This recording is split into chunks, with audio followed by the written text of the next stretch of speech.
Today we're going to be talking about the derivatives of the 6 trigonometric functions. So we're going to use the definition of the derivative to help us derive the derivative of y equals sine x. So remember, when I ask you to use the derivative, the limit as h goes to 0 of f of x plus h minus f of x all over h. So then I plug in my function.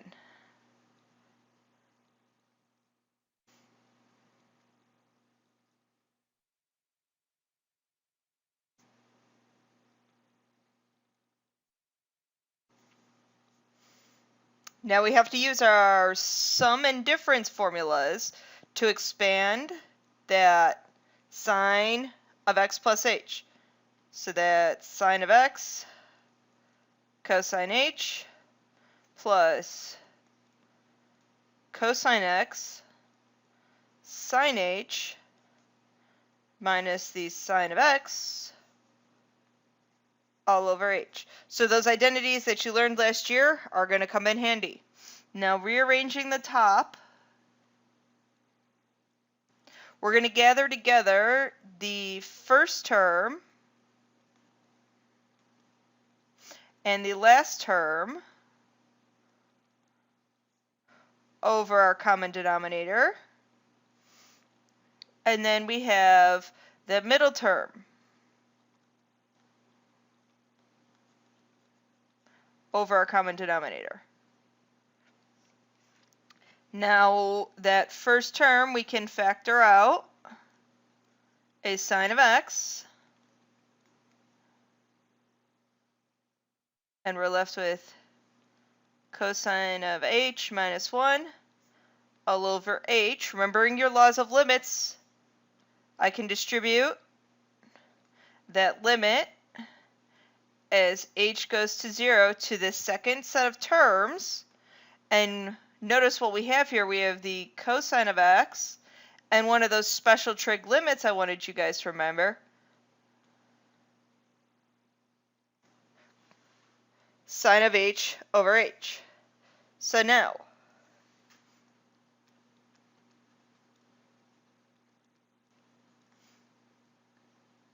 changing this up a little bit, I'm going to take that sine of x and just leave it hanging out with the limit as h goes to 0.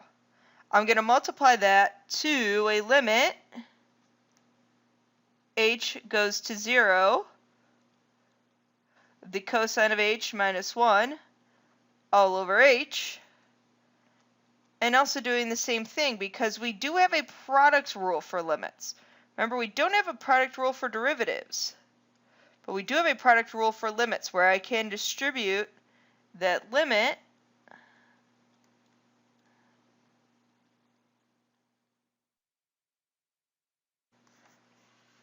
to each term. Now, limit as h goes to 0 of sine of x. Well, that's just the sine of x. That's just standing for essentially a constant times, remember, this limit was 0. Limit as h goes to 0 of the cosine of x. Well, that's just the cosine of x. Remember, this limit went to 1 from the special limit laws for trig limits. So therefore, we know the derivative of sine is equal to the cosine of x. And that's by using our laws of limits. Now, I don't want you guys to have to do those laws of limits each time, but I think it's important for you guys to understand where we got these trig derivatives from. Here are the derivatives of the 6 trig functions. And please make sure you have these written down. These are ones that we're going to be using a lot of. Now notice how the derivative of any cofunction is negative. And sine and cosine are kind of paired together. Their derivatives are essentially the opposite of each other, where the derivative of sine is the cosine, but also derivative of cosine is the negative sign. For tangent and cotangent, I kind of have those lined up together because each one of those has a square to it. Just remember, co-derivatives are negative, and the co's also hang out together. Cotangent is cosecant. and tangent is just secant squared. And then secant is secant tangent, and cosecant is negative with the coversions. So please make sure you remember those. Please make sure you have those written down in your notes.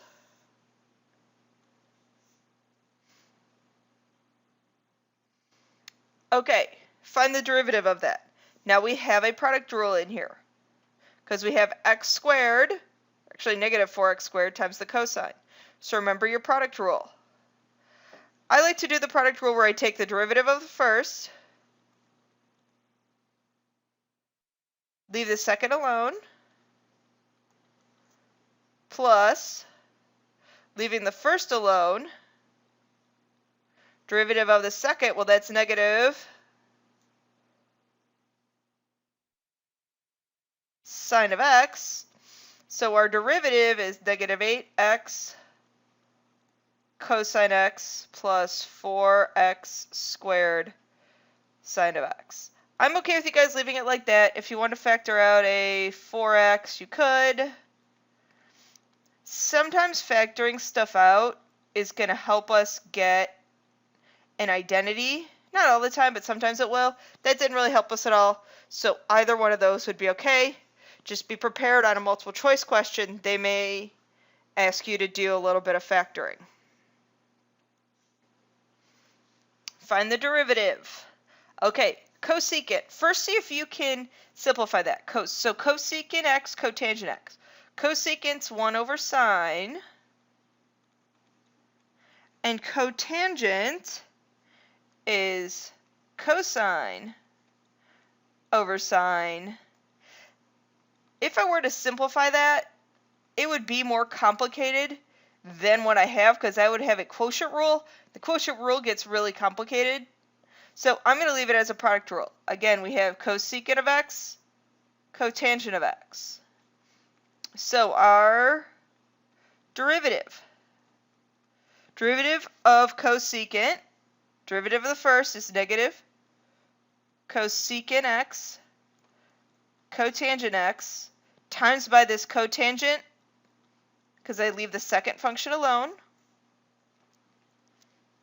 plus leaving the first alone, times the derivative of the second, well, that's a negative cosecant squared x. Now I do want you to do some simplification here. We have negative cosecant x cotangent squared minus cosecant cubed x. Wonder if anything could happen if I factor out a negative cosecant. That's going to leave me with cotangent x squared plus cosecant squared x. Well, okay, let's remember our identities. The identity for cotangent squared and cosecant squared is 1 plus cotangent squared equals cosecant squared. So that I can't change this identity into something here and make it a little simpler.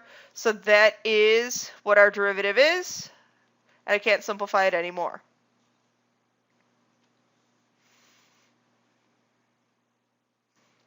Our next derivative. Now sometimes it is going to help you to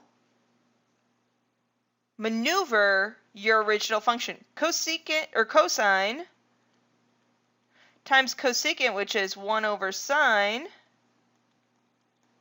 Well, cosine over sine is cotangent x.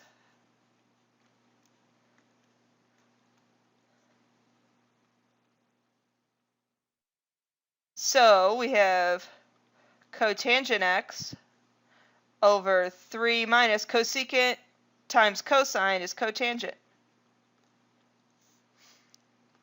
Now before you do anything else, before you start taking your derivative, look at what you have going on the top. You have a product rule on the top. So if you try and take the derivative of this, you do low, d high. When you start taking the derivative of this top, then you're going to have a product rule built into a quotient rule, and you're going to get confused. Trust me. I started to take the derivative of this without my little trick I'm going to show you in a minute, and it made my head hurt. So what I want you guys to do, what might get rid of the cotangent here and this cotangent here? What if I multiply the top and bottom by tangent of x? Now since on the top, since I'm all multiplication, I can just multiply the tangent times the cotangent, and we are just left with our top. Now when I distribute the tangent through, I get 3 tan x minus 1. Now that's going to be a lot easier derivative to take. So our derivative then, low d high minus high d low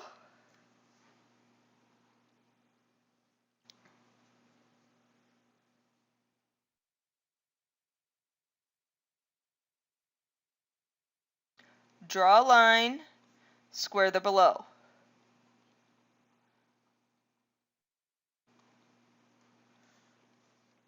Okay, so simplifying our derivative. If I were to FOIL out the top and just simplify, because I never know if I multiply something through, I might be able to simplify even more.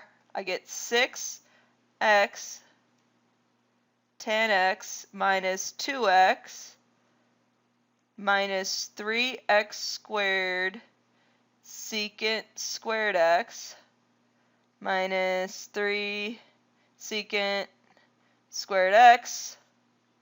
I bet you guys are yelling at me because you caught what I did wrong. I forgot to square the below. That is probably one of my most common mistakes. I always forget to square the below. So keep that in mind and you don't make the same mistakes I make. Okay, so that made us, that multiplying by the tangent x over tangent x made this problem a lot easier. So keep that in mind when you're doing trig derivatives. That doing the simplifying a little bit first is going to help you. In this example, we want to write the line tangent and the line normal to the graph of y equals tan x at the point when x equals negative pi over 4. Now remember, we need slope, and remember our fancy name for slope now is derivative. So y prime, derivative of tangent, is the secant squared of x, and then I plug in pi over 4. So I have the secant of, negative pi over 4, and then I square that value. Now when I'm doing that, the secant of negative pi over 4 is negative root 2, so when I square that, we have regular old 2. Now we need to evaluate the function. We need to find a point. We know the x-coordinate's negative pi over 4. Now I need to find the y value. So I plug in negative pi over 4 into our original equation. That's into the original equation. So tangent of negative pi over 4 is equal to a negative 1. So our tangent line is equal to y minus y1 equals m times x minus x1. And then our normal line, the same point, so that's no different. Remember, normal is perpendicular to the tangent, so all I have to do is take the opposite reciprocal of that slope and get negative 1/2. In this example, we're finding the second derivative of our equation to the right. So we have to first find our first derivative. And this first term is a product of two functions. And our second term is not a product of two functions. The 4 is thought of as a constant, so we can just carry that along. So our product rule, derivative of the first, leave the second alone, plus leaving the first alone, derivative of the second, derivative of cosine is the negative sine of x. Now I know I haven't put the negative in yet, because what I'm going to do is I'm going to go and I'm going to erase my minus, and I'm going to throw in my negative. Then we have the derivative of the second term, which is 4 sine x, so our derivative is 4 cosine x. Now to find the second derivative. Again, I have basically two product rules happening here. So product rule with our first term. Derivative of the first, leaving the second alone, plus leaving the first alone. Derivative of the second, derivative of cosine, is the negative sine of x. Again, going through and subtracting. Now, derivative of this term. Derivative of the first, leaving the second alone, plus leaving the first alone, derivative of the second, and then derivative of 4 cosine x is negative 4 sine x. Now notice what I did there. I put the derivative of this in parentheses so that I didn't forget to distribute the negative through. So my second derivative, just simplifying this out a little bit.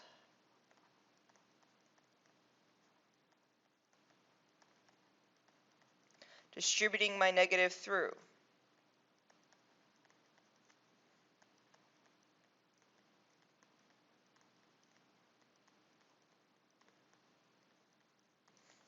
Okay. Combining like terms. I can't combine 2 cosine with anything, so 2 cosine x.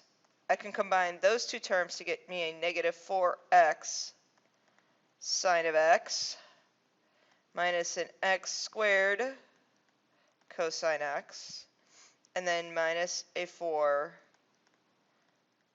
sine of x. And that is our second derivative, all simplified out. Okay, simple harmonic motion. A weight hanging from a spring bobs up and down with a position, so it gives us the position function. What are its velocity and acceleration? So just to review, derivative of position is our velocity, derivative of sine is the cosine of t. And then acceleration, remember, is the second derivative of position, which is the derivative of velocity. Derivative of cosine is the negative sine of t. That's it for today. Please make sure your lesson summary is submitted on time.